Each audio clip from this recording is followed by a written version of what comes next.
Good morning students. Mathematics में एक बहुत ही important chapter exponents and powers के बारे में आज हम डिस्कस करने वाले हैं। तो चलिए समझते हैं क्या होता है एक्सपोनेंट, क्या होती है पावर। देखिए, जब किसी भी नंबर को हमें बार बार मल्टीप्लाई करना होता है, सेम नंबर को अगर हम कई बार मल्टीप्लाई करते हैं तो उसे हम एक्सपोनेंट के फॉर्म में लिख सकते हैं। जैसे यहाँ पर लिखा हुआ है a इंटू ए, इस तरह से n टाइम्स हमने मल्टीप्लाई किया है, तो इसको हम लिख सकते हैं a raise to the power n। यहाँ पर ये जो a होगा इसे कहा जाएगा बेस, और ये जो पावर में आपको दिख रही है n, यही कहलाता है एक्सपोनेंट। क्लियर है? तो इस नंबर में क्या होगा बेस, क्या होगा एक्सपोनेंट्स, आपको पता चल गया है। चलिए समझते हैं इसके कुछ और रूल के बारे में। a raise to the power m into a raise to the power n equals a raise to the power m plus n।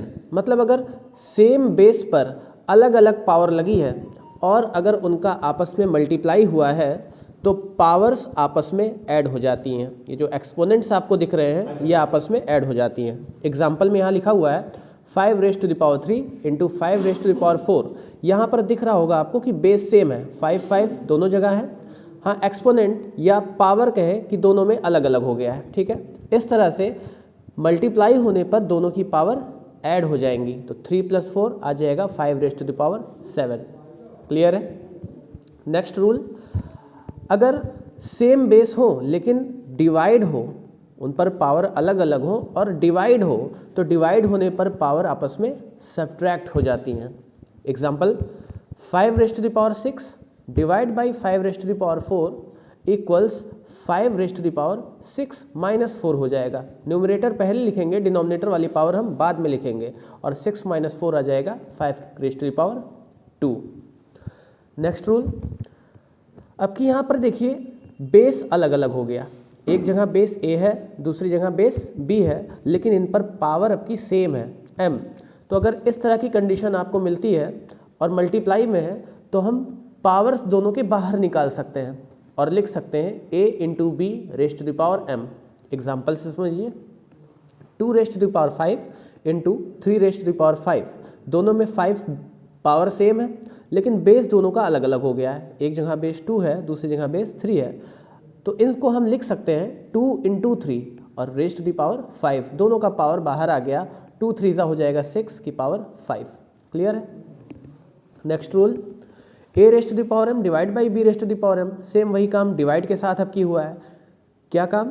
Base अलग अलग हो लेकिन पावर सेम हो, तो इनको हम आपस में डिवाइड भी कर सकते हैं और पावर बाहर आ जाएगी। तो a by b raise to the power m। Example 2 raise to the power 5 divide by 3 raise to the power 5। दोनों का बेस अलग अलग है, पावर सेम है, पावर निकाल लिया बाहर और 2/3 बचेगा अंदर। Clear? Next rule, a raise to the power minus m को हम लिख सकते हैं a upon raise to the power m, या फिर इसी का converse a raise to the power m को लिख सकते हैं 1 upon a raise to the power minus n। मतलब अगर निगेटिव पावर है तो उसको पॉजिटिव बनाने के लिए हमें क्या करना होगा, उसका रेसिप्रोकल लिख देना होगा। ठीक है, a raise to the power minus m था तो 1 upon a raise to the power, यही निगेटिव पावर अब बन जाएगी पॉजिटिव। अब पॉजिटिव से अगर निगेटिव बनाना है तो भी यही काम कर सकते हैं। Example 5 raise to the power minus 3 को लिख सकते हैं 1 upon 5 raise to the power 3, या इसी तरह 5 की पावर 3 को लिख सकते हैं 1 upon 5 raise to the power minus 3। Clear है? ये बहुत बार पूछा जाता है कि 1 की पावर कुछ भी हो तो उसका आंसर हमेशा क्या आएगा, 1 ही आएगा। क्लियर है? ये भी बहुत इंपॉर्टेंट रूल है, किसी भी नंबर की पावर अगर 0 है, चाहे वो नंबर पॉजिटिव हो, चाहे नेगेटिव हो, चाहे डेसिमल में हो, कोई भी नंबर हो, अगर उसकी पावर 0 है तो उसकी वैल्यू ऑलवेज 1 के इक्वल ही आती है। तो a raise to the power 0 is always equal to 1। Clear? Last rule देखते हैं, अगर किसी नंबर पर कुछ पावर है और फिर उस पर अगेन कोई पावर है, a raise to the power m, और इस पर भी raise to the power n है, तो पावर्स आपस में मल्टीप्लाई हो जाती हैं। तो इसको हम लिख सकते हैं a raise to the power m into n।